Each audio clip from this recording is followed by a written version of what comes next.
Morning, everybody. We've got a very short case study to share with you, which is our story of how we as a corporate have been trying to align that rhythm with the rhythm of innovation by connecting with employees' purpose. So, a little bit about us. You may or may not know us very well as a brand. We are a global music company all across the world. We have just over 3,500 employees, and probably the thing that I get most excited about is that we have a very significant heritage. As a company, we also face the same questions that everybody else is facing right now. We're not that special. We talk about how can we be more nimble? How can we be more agile?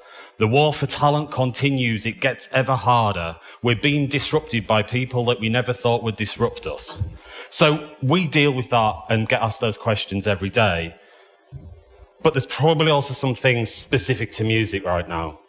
Things, again, everybody has a point of view on music. Everybody's an observer of music. And it's probably not gone unknown that our model of consumption is radically different to how it was 10 years ago or even 5 years ago. The invention and the kind of emergence of streaming has totally changed our worlds, and we constantly ask ourselves, and people ask us the questions, what does a future music company look like? As I've said, we're also being disrupted by people that we didn't think of that would disrupt us before. But at the same time, that feels like, my God, that's a kind of identity crisis. But we're also in times of positivity. We've grown as an industry like nothing before. It's a super exciting time. There's green shoots coming everywhere. And our question right now really is around how do we as a music company lead that growth and not just ride it? So, it's a bit of a story. So this started 5 years ago when I joined Sony Music, and there were two things as I joined the HR function that I was hearing consistently and constantly. One was, how are we going to crack this thing called innovation? How can we be more creative, and how can we make it stick? I think when you think about entertainment companies, you think that creativity is baked in and it's in our veins, but that was still one of our biggest questions and wouldn't go away. The second is a very simple and nice quote from one of our heads of our Latin region, who said to us, there are two types of talent. The ones that you all know are artists, and the second type, which are as important as anybody else, is our employees. So what are we going to do to give them a future and a career and make sure that they feel as positive as we should right now about the music industry? So, two things that I was hearing. Can we actually have one solution that starts to tackle them both? And so really what we're going to talk to you about now is a solution that we've called Amplify, which is an experience that aims to help people embrace innovation, because actually, and I think it's been said already today and yesterday, is the way that people manage projects in corporates clearly doesn't work because we're always looking for the next book or the next theory on this. The way that people think that if we give our employees a challenge or an opportunity or a crisis, they're going to feel motivated because they've been given that and been asked to work on it. Actually, can we reverse that and get people to identify those opportunities themselves? And the second is, can we at the same time strengthen people's leadership and their positivity about themselves and their career within a corporate? The one thing that really made this stick for me was when a executive coach came in to have a conversation with us, and they said that, David, we're doing some really great work right now. I'm working with a CEO. He's in his mid-50s, and we're really working through his values and what he stands for. And, you know, like, this is it. This is the big thing. And I was like, crap. If somebody's asking me at 55 what I stand for and what I'm going to be like leading people around, I've absolutely made a mess of it. And so for me, the question was, can we get people to do that part of their leadership development way earlier in their careers when they're actually in their mid-20s and not their mid-50s? So what we're going to do now is share the story of how we've combined these two things into Amplify, where we connect innovation in corporates, connected with employee purpose in the context of a music business. So very early in the design process, we made the decision to just go where the energy was. Companies often say that for innovation management to stick, for change management to stick, it needs to be top down. That senior leadership needs to be bought in from the very beginning. And actually, this was our chance to test that assumption.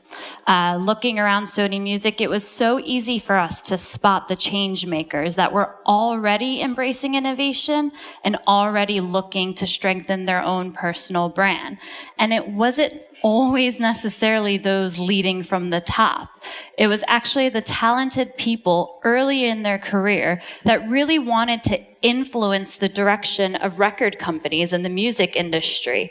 And knowing that, we made that conscious decision to agitate right from the middle.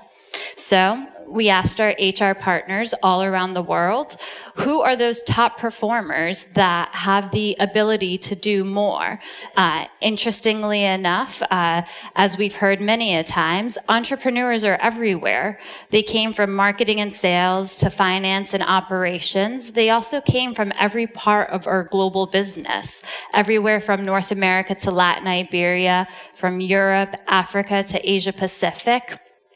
And we just knew that having a very diverse group of talents, cultures, and genders was going to make us stronger. It was going to make the program better. And so that's who we had in mind when we started to design Amplify. When thinking about this population, we really thought about how can we hook them? How can we get their attention?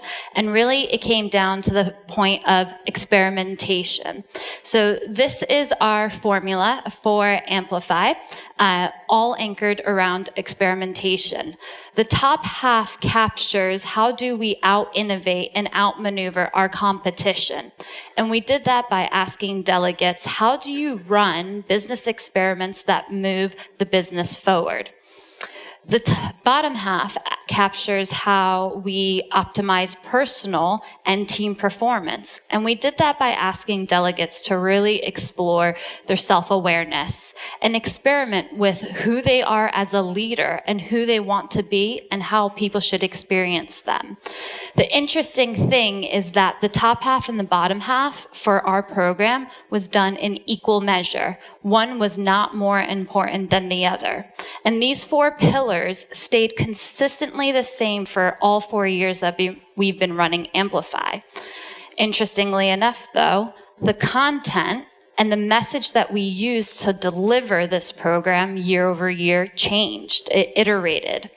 1 year, we asked our delegates to look for brilliant questions. How can you better frame conflict or challenges or opportunities within your business?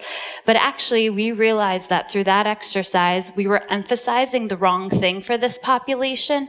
They got so caught up about asking a brilliant question that it started to really narrow their focus, and they weren't exploring possibilities as much.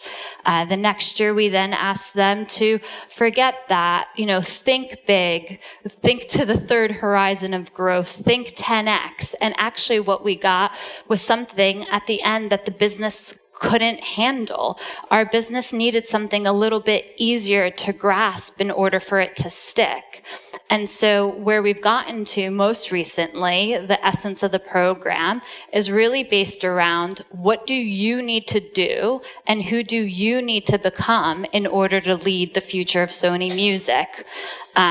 The brand of Amplify, all of this just shows you, never changed. It was always an innovation and personal development program, but it changed. The content and our message around it iterated. First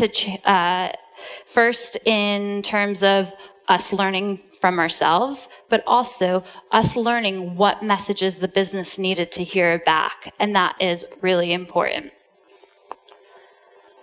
The other thing that never changed were the major milestones. So every year, we always invited 60 to 70 delegates from around the world for an 8-month journey. That always stayed the same. It always started with a period of intense self-reflection.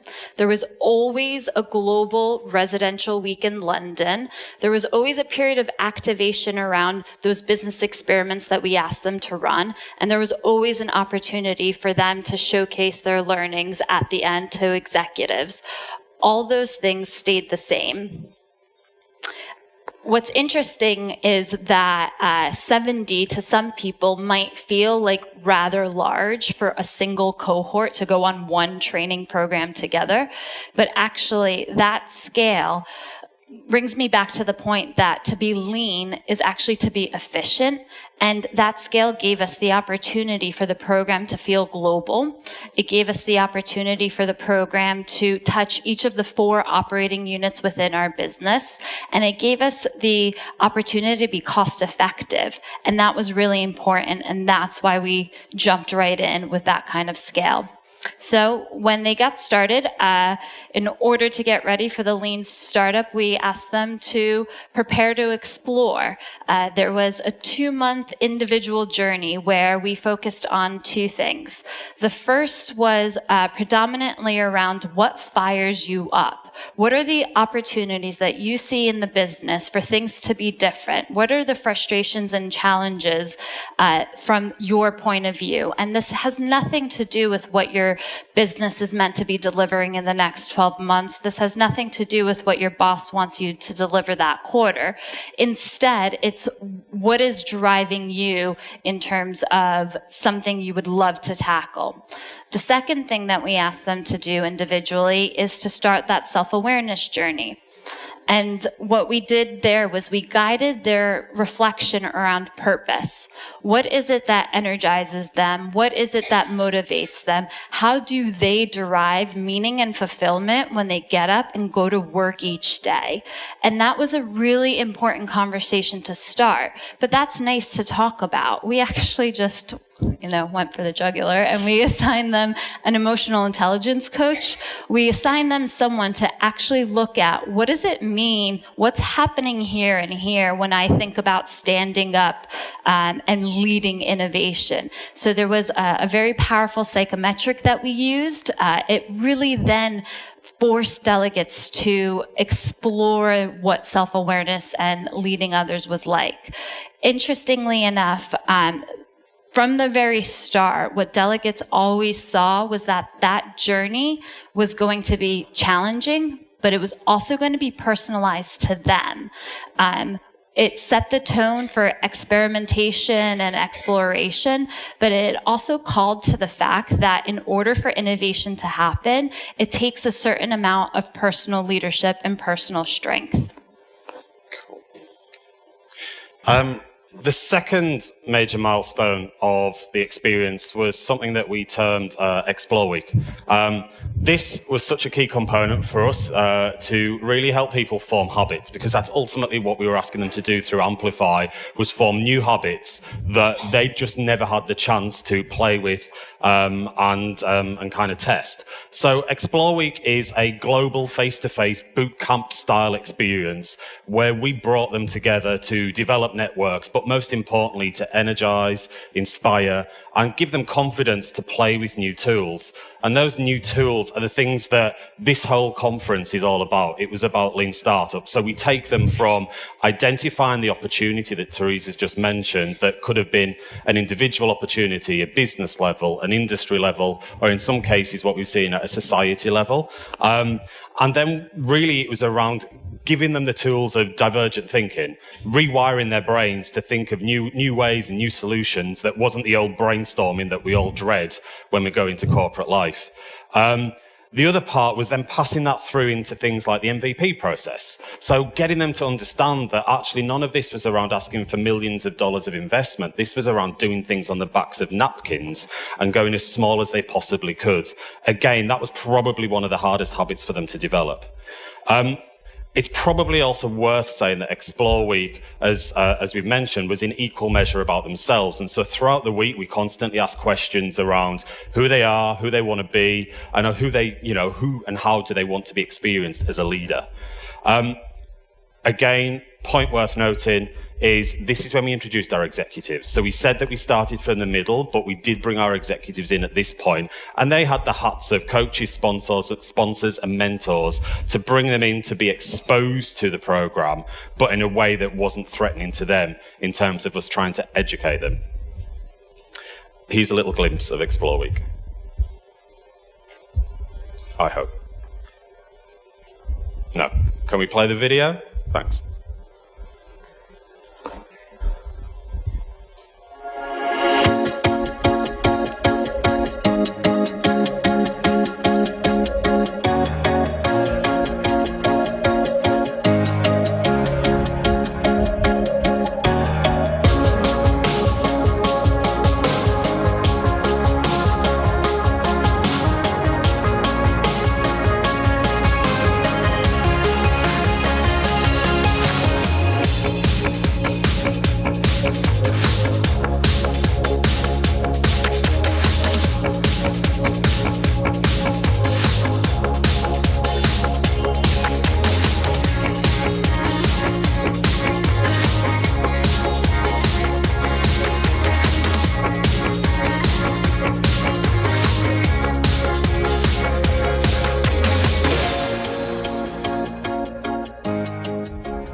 The one thing that I should have said as well there is that our whole idea around Explore Week as well is that to form habits, we wanted to create memories. And so that 60-second snapshot that you've had are memories that we know that all our delegates have continued to hold with them.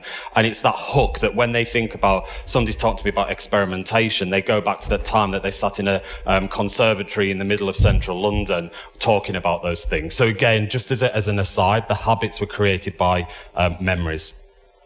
The third part of the program is what we called activation period. And this, in some ways, is when it got real for everybody. It's 3 months of experimentation, testing, MVPs, constant learning, constant counseling in some ways. And it was actually us reminding people that this isn't theoretical. This is like, go do something. You've got permission. Amplify was our route to give people permission to play. The activation period was supported by a number of coaches. So again, the level of investment that we've made in this included internal coaches, but also external experts around the concepts of lean startup. And we held them to account and course corrected them as well as these habits were forming around, are you going small enough?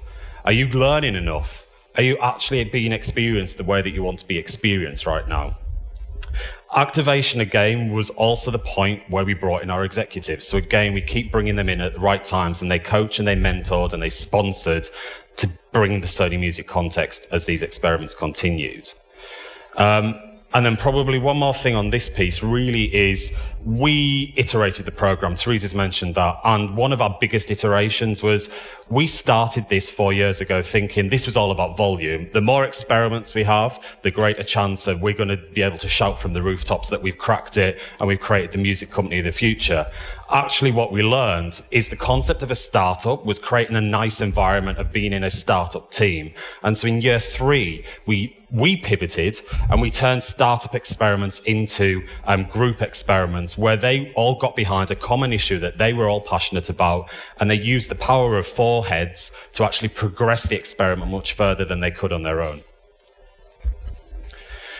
And then the final part of the experience is our showcase. So this is back to corporate life. So everything needs to be grounded in reality. And so the showcase was bringing it back to reality. This was a conversation that we created for each of our regions to have with the executives where they shared their lessons, they shared their learnings, good and bad. And that's important. It was good and bad lessons. This wasn't about a massive PR show. And that conversation was ultimately about how do you influence somebody in an executive position to show that you have de-risked an experiment or an idea to a point that they're going to co-create with you. And that's ultimately, the showcase wasn't about presenting something finished and ready to float on a stock market. It was presenting something that was ready to be co-created back into Sony Music. I think what we want to do now is click and just talk a little bit about like the impact that we've seen the program have. So what is our return on investment? Well, the ROI is effectively baked into the program because when delegates are at that regional showcase presenting their ideas, they're not presenting ideas that they like. They are presenting ideas that they've experimented on, that they've gathered evidence on, and they are asking for that executive endorsement. Naturally, because of the nature of our business and the types of people that we put onto the program, the experiments fall into one of three categories. So one is how would we find, sign, and develop new artists? How would we connect with our consumers in a better way?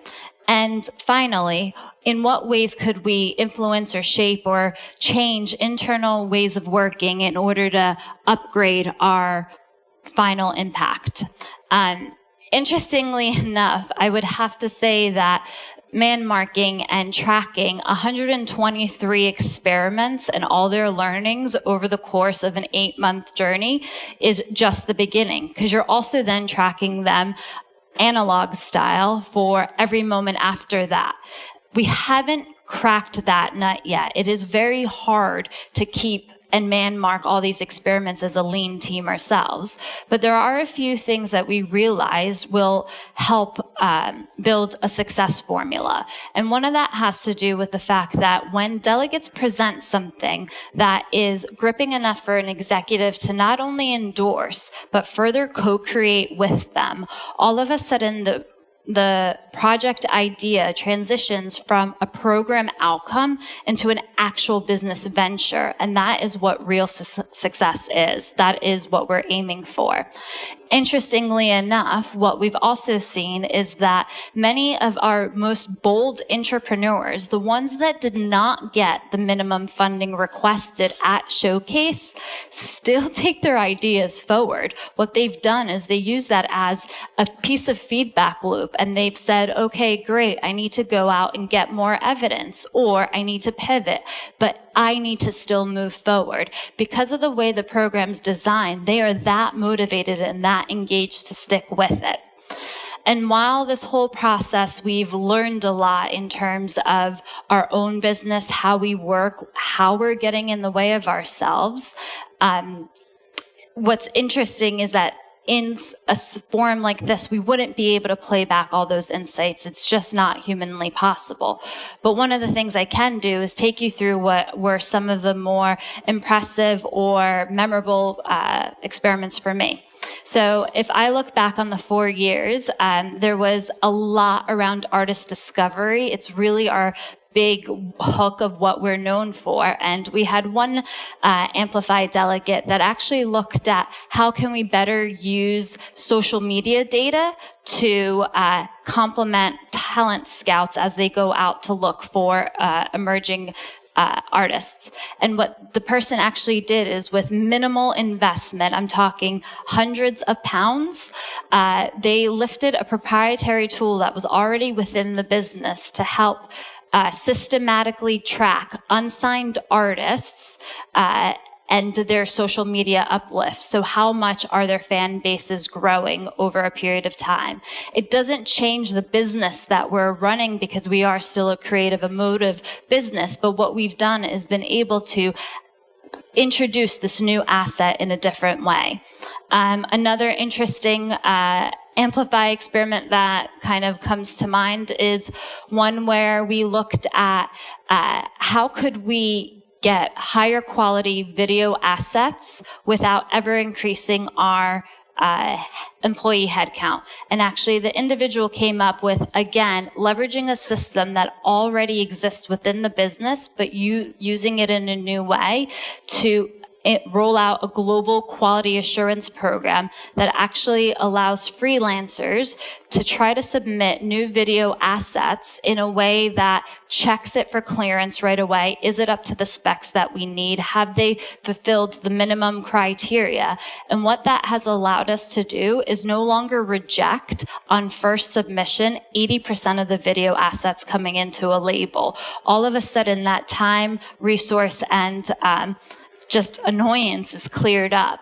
And those are just two. I mean, in the 4 years that we've been doing this, we've had new departments created. So someone had spotted an opportunity on how we can use our back video catalog to monetize on streaming platforms in a better way, landing her a new department. We've had investment into new partnerships, new apps, one that was built around how can we use our music assets in order to teach people English and languages around the world. And all of this is with the eye of new potential revenue for Sony Music. There's been a lot already spoken around the importance of culture and innovation, and it would be wrong of us not to at least acknowledge that although this hasn't got hard numbers, there's something that we feel as well in Sony Music right now, and that is something changing around our culture. Three things for me on this is we have a common language emerging. We didn't think this was going to happen, but because we've been introducing our executive population alongside the program, we've actually been educating them by stealth. So you can go around our business now and the word experiment is used so much more. And even if it's not in the purest sense of what we know here today, actually that people tolerate the word experiment and know that that's something that means risk-free or low risk or small, or that it's okay that things don't work out. We see that happening now. The other thing is that thinking big to act small, again, there's a greater acceptance for playing and testing. And as Teresa said, that there's a level of comfort that we see emerge that people are happy to go, do you know what, give me $100 or $1,000. I'm not going to ask you for that million ever again. We're seeing that again. People's heads are shifting, that they can do things with small amounts. And then the third thing is this notion of creating a movement. The movement is, Amplify is a global program, but it also can't touch all 3,500 people that we employ. But what we see is the stories that Amplify is creating for us. People on the sidelines are using that as encouragement to go, do you know what? Innovation can come from anywhere. I feel like I can raise my hand if I've got an idea. Let's give it a go. And what about our emerging talent? What about those early adopters? I mean, the only reason that we are on this stage right now is because we had the hypothesis that if you teach someone or show them, expose them to innovation principles, the lean startup methodology, that you're actually missing a big piece of the puzzle. You're missing them, the entrepreneur. And so one of the most biggest pieces of feedback we get all the time is those little tips and tricks can be picked up along the way, but the long-lasting impact is really around the meaningful conversations that we were able to stir up around trust. You know, are we a trusted individual? Do we trust easily? Around conflict, around resilience.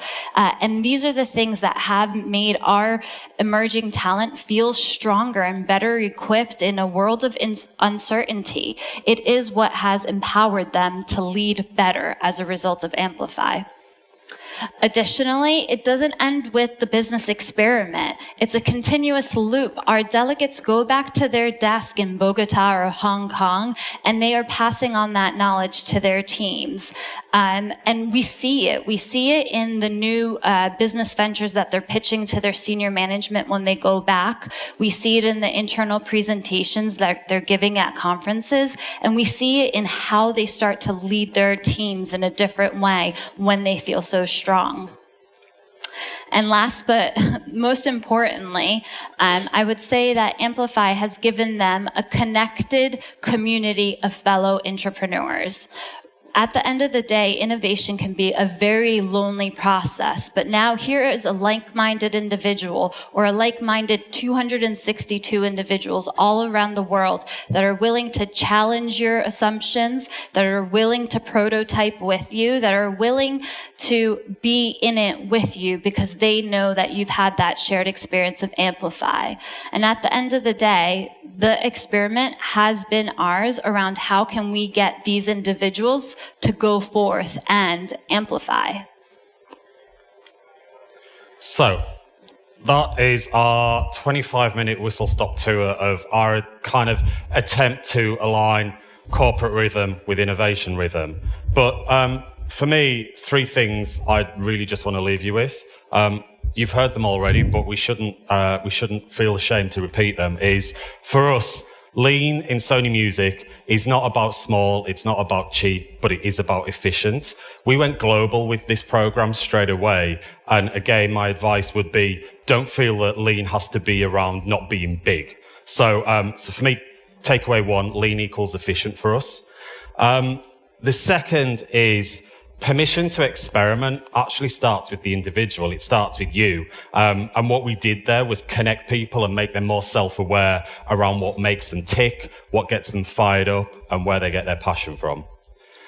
And the third thing is really that innovation requires a system. And all we've just described to you is that Amplify was our system. It helps us scale it. It helps us repeat it.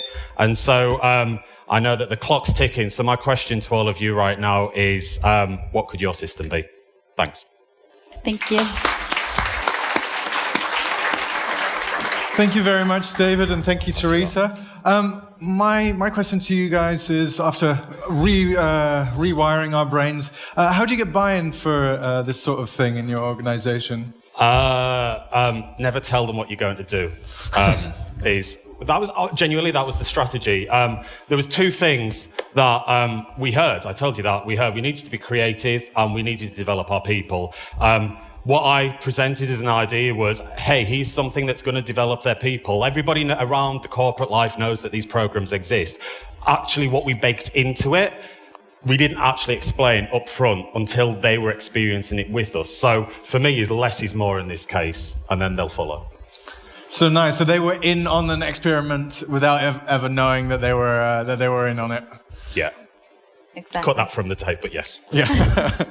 Thank you so much, both of you. Fabulous. It was really great. Thank you. So thank you. Let's give them another round of applause. Thank you.